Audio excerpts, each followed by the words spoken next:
ಪೂಜ್ಯಾಯ ರಾಘವೇಂದ್ರಾಯ ಸತ್ಯಧರ್ಮರತಾಯ ಚ ಭಜತಾಂ ಕಲ್ಪವೃಕ್ಷಾಯ ನಮತಾಂ ಕಾಮಧೇನವೇ.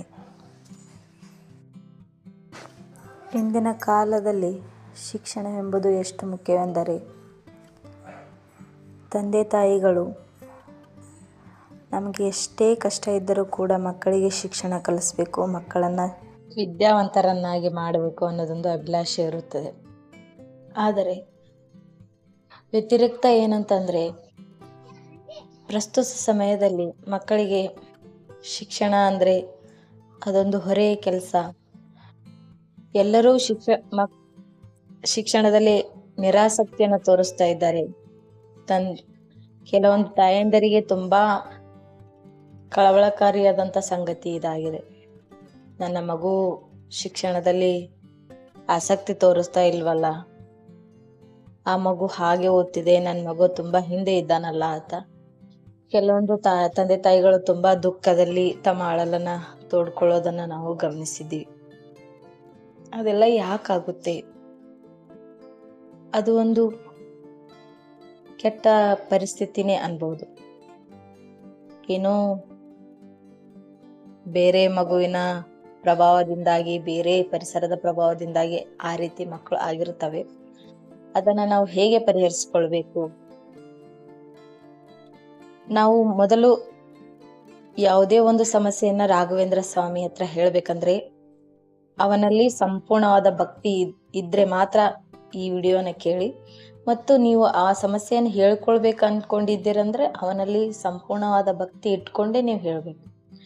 ಈ ರೀತಿ ನನ್ನ ಮಗ ಅಭ್ಯಾಸದಲ್ಲಿ ನಿರಾಸಕ್ತನ ಆಗಿದ್ದಾನೆ, ಅವನು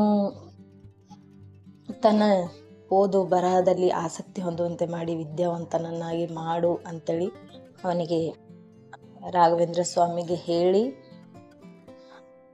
ನಿಮಗೆ ಪ್ರತಿನಿತ್ಯ ಪೂಜೆ ಮಾಡೋದಾದರೆ ಪ್ರತಿನಿತ್ಯ ಮಾಡಿ, ಇಲ್ಲ ಗುರುವಾರಕ್ಕೊಮ್ಮೆನೆ ನನ್ನಿಂದ ಆಗುತ್ತೆ ಅಂದ್ಕೊಂಡ್ರೆ ಗುರುವಾರಕ್ಕೊಮ್ಮೆನೆ ಮನೆಯನ್ನು ಶುಭ್ರಗೊಳಿಸಿ ನೀವು ಮೈಲಿಗೆಯಿಂದ ಭಗವಂತನಲ್ಲಿ ನಂಬಿಕೆ ಇಟ್ಟು ಭಕ್ತಿಯಿಂದ ಪೂಜೆ ಮಾಡಿ.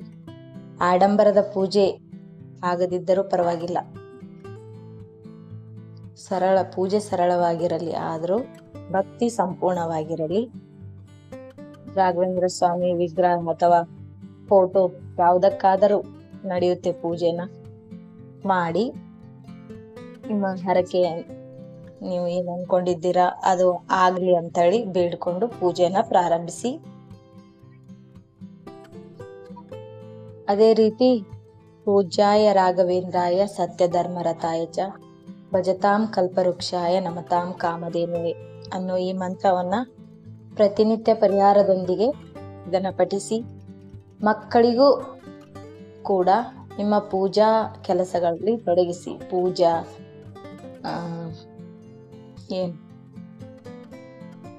ಅವರಿಗೂ ಪೂಜಾ, ದೇವರು ಭಕ್ತಿ ಭಾವ ಬೆಳೆಯುವಂತೆ ಮಾಡಿ. ಹಾಗೆ ಅವರಿಗೆ ಹೇಳಿ, ನಾನು ನಿಮಗೋಸ್ಕರ ರಾಯರಲ್ಲಿ ಪೂಜೆ ಮಾಡ್ತಿದ್ದೀನಿ, ನಿನ್ ಹಿಂದೆ ರಾಯರಿದ್ದಾನೆ, ನೀನು ಯಾವುದಕ್ಕೂ ಭಯ ಪಡಬೇಡ, ನೀನು ತುಂಬಾ ವಿದ್ಯಾವಂತನಾಗ್ತೀಯ, ನೀನು ಬುದ್ಧಿವಂತನಾಗ್ತೀಯ, ನೀನು ಪರಿಶ್ರಮ ಪಟ್ಟರೆ ಒಂದು ದೊಡ್ಡ ವ್ಯಕ್ತಿ ಆಗ್ತೀಯ ಅಂತ ಅವರಿಗೆ ಅಭಯಹಸ್ತ ನೀಡಿ. ಮತ್ತೆ ಪ್ರತಿನಿತ್ಯವೂ ಅವರು ಶಾಲೆಯಿಂದ ಬಂದ ತಕ್ಷಣನೇ ಮಗು ಏನು ಬರೆದಿದೆ ಏನು ಬರೆದಿಲ್ಲ ಅನ್ನೋದನ್ನ ಗಮನಿಸಿ, ಅವನು ಚೆನ್ನಾಗಿ ಬರೆದಿದ್ರೆ ಅವನಿಗೆ ಹೊಗಳಿ, ಅವನು ಏನಾದ್ರೂ ತಪ್ಪು ಮಾಡಿದ್ರೆ ಅದೇನು ಪರವಾಗಿಲ್ಲ ಪುಟ್ಟ, ನಾಳೆ ಸರಿಯಾಗಿ ಮಾಡು ಅಂಥೇಳಿ ಅವನನ್ನ ಪುಷ್ಟೀಕರಣ ನೀಡಿ ಪ್ರತಿನಿತ್ಯ ಹೀಗೆ ಮಾಡುತ್ತಾ ಬಂದಿದೆ ಆದ್ರೆ ನಿಮ್ಮ ಮಗು ಓದಿನಲ್ಲಿ ಆಸಕ್ತಿ ಹೊಂದೋದ್ರಲ್ಲಿ ಸಂಶಯವಿಲ್ಲ. ಒಂದು ಹೇಳ್ಬೇಕು ಸ್ನೇಹಿತರೆ, ಎಲ್ಲಾ ಮಕ್ಕಳು ಒಂದೇ ರೀತಿ ಆಗಿರೋದಿಲ್ಲ. ಕೆಲವೊಂದ್ ಮಕ್ಕಳು ಜಾಣರಿರ್ತಾರೆ, ಕೆಲವೊಂದ್ ಮಕ್ಕಳು ಶಿಕ್ಷಣದಲ್ಲಿ ಹಿಂದೆ ಉಳಿದಿದ್ದರೂ ಪರವಾಗಿಲ್ಲ, ಮತ್ತೊಂದರಲ್ಲಿ ಆಸಕ್ತಿ ಇರುತ್ತದೆ. ಮಗುವಿನ ಆಸಕ್ತಿ ಎಲ್ಲಿದೆ ಅನ್ನೋದನ್ನ ಮೊದಲು ಗಮನಿಸಿ. ನಾವು ಶಿಕ್ಷಣದಲ್ಲಿ ಅವರಿಗೆ ಆಸಕ್ತಿ ಇಲ್ಲ, ಬೇರೆ ಕ್ರೀಡೆ, ಹಾಡು, ಡ್ಯಾನ್ಸ್ ಈ ರೀತಿ ಆಸಕ್ತಿ ಇದ್ರೆ ಅವರ ಆಸಕ್ತಿ ಪೂರ್ಣವಾಗಿ ಅವರನ್ನ ಬೆಳೆಸೋಣ ಎಂದು ಹೇಳುತ್ತಾ, ನಾವು ಯಾವುದೇನ್ನ ಒತ್ತಾಯದಿಂದ ಕಲಿಸಲು ಸಾಧ್ಯವಿಲ್ಲ.